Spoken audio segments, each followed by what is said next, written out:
কানা নাকি চোখে দেখিস না? আব্বু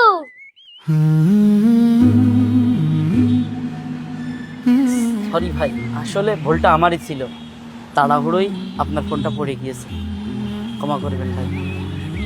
ইয়াদ কোথাকার। বলো বাবা। আব্বু, তোমার মন খারাপ কেন? স্কুলে কেউ বকা দিয়েছে? না আব্বু, কেউ বকেনি। আমাকে কেউ বকা দিবে? আমাকে তো সবাই খুব পছন্দ করে। তাহলে ওই আঙ্কেলটা তোমাকে মারলো কেন? তুমি তো এর থেকে ফোন ফেলোনি। ও আচ্ছা, এই ব্যাপার, এই জন্য তোমার মন খারাপ? হুম, আরে ওইসব কিছু না, ওই আঙ্কেলটা অনেক ভালো। উনি তো পয়সা, শুধু শুধু তোমার মারলো। ধুর বোকা, ওই আঙ্কেলটাও অনেক ভালো, কিন্তু সে রাগের মাথায় আমাকে একটা চড় মেরে দিয়েছে। দেখো, পরের বার দেখা হলে সে আমাকে সরি বলে নেবে। এবার একটু হাসো তো বাবা, তোমাকে এমন মুখ বেজার দেখলে মানায়?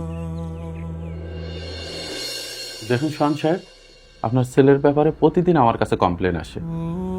ও প্রায় হোমওয়ার্ক করে আনে না, টিচারের জন্য বকাঝকা করে। তাছাড়া ও অনুমতি ছাড়াই বাইরে চলে যায়, এমনকি ও সহপাঠীদেরকে মারধর করে। আজকে ও আপনকে মেরেছে। আপন খুবই নম্রভদ্র একটা ছেলে।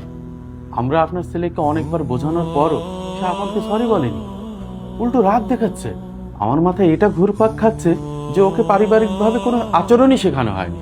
আমরা সিদ্ধান্ত নিয়েছি, আপনার ছেলে যদি আপনার কাছে সরি না বলে আর এমন আচরণ যদি আবার করতে থাকে, তাহলে আমরা তাকে স্কুলে আর রাখতে পারবো না। এটাই আমাদের চূড়ান্ত সিদ্ধান্ত ভাই। স্যার স্যার দয়া করে এমনটা করবেন না। আমি আমার ছেলেকে বুঝিয়ে বলবো আপনকে সরি বলতে।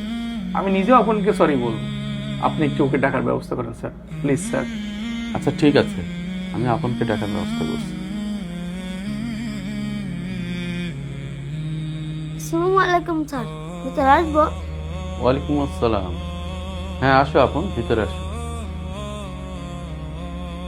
এ হচ্ছে আপন।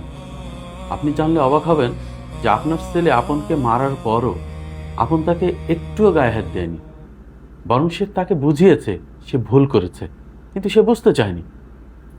শুনো আপন, আপনার অনেক ছোট মানুষ, ও না বুঝেই তোমাকে মেরেছে।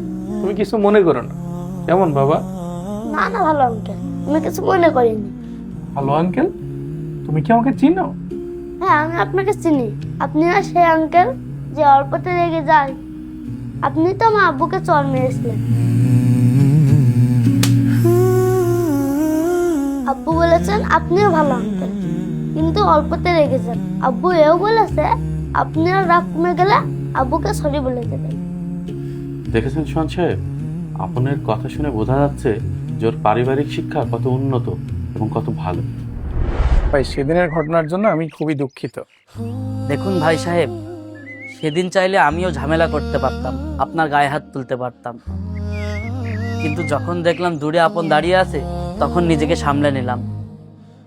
আমি যদি তখন আপনার সাথে ঝামেলা করতাম, তখন ওইটা আমার ছেলে দেখে ওই ব্যবহারটাই সে শিখতো। সেদিনের ঘটনার জন্য আমি এক্সট্রিমলি সরি। আমি খুবই লজ্জিত, আমাকে মাফ করবেন প্লিজ। আরে না না, আপনাকে মাপ চাইতে হবে না, আপনি আপনার ভুল বুঝতে পেরেছেন, এটাই অনেক কিছু। ভালো থাকবেন। তুমিও ভালো থাকবেন। আব্বু, তুমি তো ঠিকই বলেছিলে, আসলে আঙ্কেলটা অনেক ভালো, আমাকে সরিও বললো। আচ্ছা চলো আমরা বাড়ি যাই।